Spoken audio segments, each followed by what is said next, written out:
Hello friends, आप देख रहे हैं आपका अपना यूट्यूब चैनल असिस्टेंट प्रोफेसर 1972। और इस वीडियो में मैं आपके लिए लेकर आया हूं Bihar assistant professor court case update. अगर आप चैनल पर नए हैं तो चैनल को सब्सक्राइब जरूर कीजिएगा। चलिए वीडियो की शुरुआत करते हैं। दोस्तों, बिहार राज्य विश्वविद्यालय सेवा आयोग के द्वारा जो 21 सितंबर 2020 को 4668 पदों के लिए भर्ती का विज्ञापन जारी किया गया था और जिसके ऊपर बाद में जो है कोर्ट के द्वारा रोक लगा दी गई थी। तो ये जो मामला है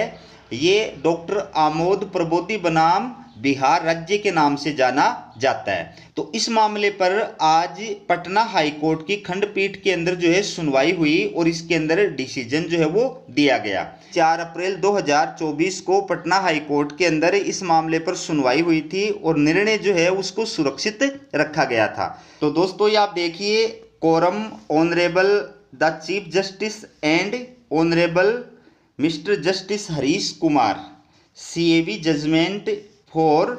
honourable the chief justice. Date है 18 अप्रैल 2024। तो माननीय मुख्य न्यायाधीश और माननीय justice Harish Kumar CAV judgment माननीय चीफ जस्टिस जो द्वारा जो है 18 अप्रैल 2024 को दिया गया है। ठीक है, और इस जजमेंट के अंदर क्या कहा गया है दोस्तों, इस विज्ञापन से संबंधित जो मामला था उस पर पटना हाई कोर्ट के अंदर न्यायमूर्ति संजीव प्रकाश शर्मा की एकलपीठ के द्वारा फरवरी 2023 के अंदर सुनवाई करके जो डिसीजन दिया गया था उसमें पटना हाई कोर्ट ने कहा था कि 50% से अधिक आरक्षण देने के कारण से राज्य के 12 जो विश्वविद्यालय हैं उनके अंदर होने वाली असिस्टेंट प्रोफेसर की बहाली के लिए जारी विज्ञापन को रद्द किया जाए और नए सिरे से विज्ञापन निकाल करके आरक्षण के नियमों का जो है पालन किया जाए। ऐसा आदेश पटना हाई कोर्ट की एकलपीठ के द्वारा बिहार राज्य विश्वविद्यालय सेवा आयोग को जो है वो प्रदान किया गया था। उसके पश्चात आपको पता ही है कि बिहार राज्य विश्वविद्यालय सेवा आयोग के द्वारा जो है नया जो रोस्टर है वो जारी किया गया था, कोर्ट के अंदर प्रस्तुत किया था। उसके पश्चात ये मामला जो है ये पटना हाई कोर्ट की खंडपीठ के पास में भेजा गया था और खंडपीठ के द्वारा सुनवाई करते हुए माननीय चीफ जस्टिस के द्वारा कल इसके ऊपर जो है वो डिसीजन दिया है। और डिसीजन क्या दिया है वो मैं आपको इसके अंदर जो है बताता हूँ। इसमें माननीय चीफ जस्टिस के द्वारा कहा गया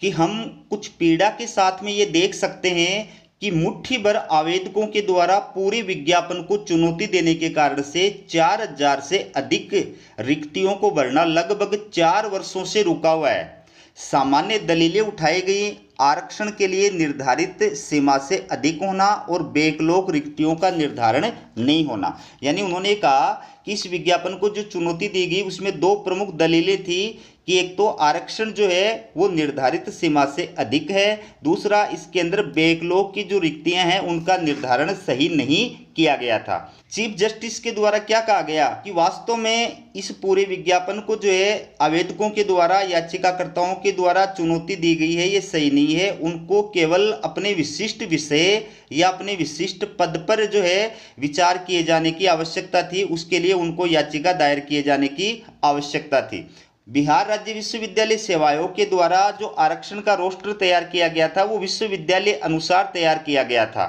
ठीक है, तो माननीय चीफ जस्टिस के द्वारा आगे ये कहा गया कि विषयवार और उस परिस्थिति में किसी विज्ञापन को किसी विषय के लिए अपनी उम्मीदवारी की पेशकश करने वाले व्यक्ति द्वारा विशेष विश्वविद्यालय या विश्वविद्यालयों में केवल उस विषय के संबंध में चुनौती दी जानी चाहिए थी। चूंकि ये विज्ञापन जो था वो बिहार राज्य विश्वविद्यालय सेवा आयोग के द्वारा विश्वविद्यालय अनुसार जो है वो तैयार किया गया था, इसलिए अभ्यर्थियों को अगर विज्ञापन के अंदर किसी प्रकार की कोई शिकायत थी तो उसको उस विशेष विश्वविद्यालय या विश्वविद्यालय में केवल उस विषय के संबंध में जिस विषय से उसको ऑब्जेक्शन था, आपत्ति थी, उसके संबंध में हाई कोर्ट के अंदर रिट याचिका दायर करनी चाहिए थी। ठीक है, पूरे भर्ती विज्ञापन को जो है इसको चुनौती नहीं दी जानी चाहिए थी। ठीक है, हालांकि माननीय चीफ जस्टिस के द्वारा यह भी कहा गया कि कुछ याचिकाकर्ताओं के द्वारा अपने विषय से रिलेटेड मुद्दों पर भी याचिकाएं दायर की गई थी। फॉर एग्जाम्पल विकलांग जो आरक्षण का मैटर था और इसके साथ साथ स्वतंत्रता सेनानियों के पोते और पोतियों के लिए आरक्षण का जो मैटर था, वो याचिकाएं जो है वो संबंधित मुद्दे के ऊपर ही दायर की गई थी, हम उनके खिलाफ नहीं हैं। ठीक है। माननीय चीफ जस्टिस ने यह भी कहा कि वर्तमान भर्ती में अगर नियुक्ति के लिए एक भी क्षैतिज या ऊर्ध्वाधर आरक्षण नहीं आता है तो उस स्थिति में पूरी भर्ती जो है वो प्रभावित नहीं होगी। तो ये ऊर्ध्वाकार आरक्षण का मतलब होता है वर्टिकल रिजर्वेशन, यानी SC ST OBC के लिए जो आरक्षण प्रदान किया जाता है, और क्षैतिज आरक्षण का मतलब होता है हॉरिजॉन्टल रिजर्वेशन, यानी आरक्षण के अंदर आरक्षण, यानी आरक्षित कैटेगरी के अंदर ही कुछ अभ्यर्थी ऐसे होते हैं जैसे विकलांग कैटेगरी के हैं, महिला है, स्वतंत्रता सेनानी है, एक्स सर्विसमैन है, उनको उनकी कैटेगरी के अंदर ही जो है आरक्षण प्रदान किया जाता है। तो माननीय चीफ जस्टिस के द्वारा इस फैसले के अंदर आगे जो है ये कहा गया कि इस विज्ञापन के ऊपर जो 2 सामान्य मुद्दे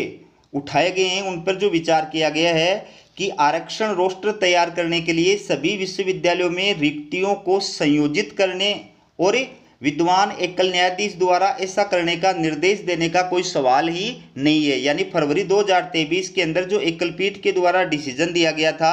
कि सभी विश्वविद्यालयों की रिक्तियों को मिला करके जो है बिहार राज्य विश्वविद्यालय सेवा आयोग एक संयुक्त जो है वो विज्ञापन जारी करे, उस चीज को जो है माननीय चीफ जस्टिस के द्वारा नकार दिया गया और ये कहा गया कि ऐसा करने की कोई आवश्यकता नहीं है। आगे उन्होंने इस डिसीजन के अंदर जो है लास्ट के अंदर क्या कहा है वो मैं आपको बताता हूं। माननीय चीफ जस्टिस ने कहा कि जहां तक आरक्षण रोस्टर को अलग से तैयार करने की बात है तो इसके लिए विश्वविद्यालयवार विषयवार रोस्टर तैयार करना होगा। आरक्षण पर पुनः कार्य करने के निर्देश को बरकरार रखते हुए आक्षेपित विज्ञापन के अनुसार बैकलॉग रिक्तियों के निर्धारण को त्रुटिपूर्ण पाते हुए हम निर्देश देते हैं कि इसे इस विषय पर किया जाए। मतलब माननीय चीफ जस्टिस ने कहा कि बिहार राज्य विश्वविद्यालय सेवा आयोग के द्वारा नया जो है रोस्टर जारी किया जाए और वो विश्वविद्यालयवार और विषयवार जो है तैयार किया जाना चाहिए, और उसके अंदर जो बैकलॉग की रिक्तियां हैं उनका जो निर्धारण करने में इस विज्ञापन के अंदर त्रुटि रह गई है उस त्रुटियों को भी दूर किया जाना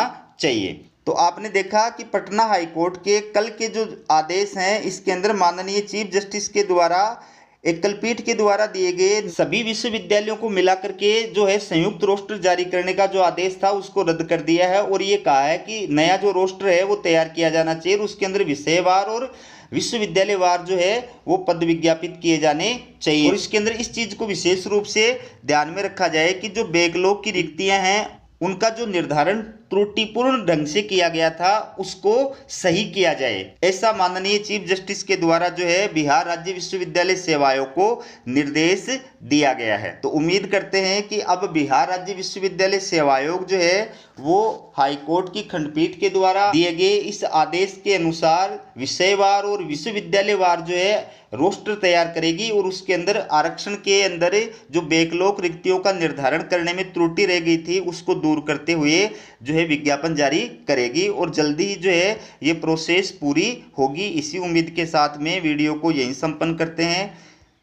हमारा वीडियो कैसा लगा कमेंट करके जरूर बताइएगा। वीडियो देखने के लिए आप सभी का बहुत बहुत धन्यवाद।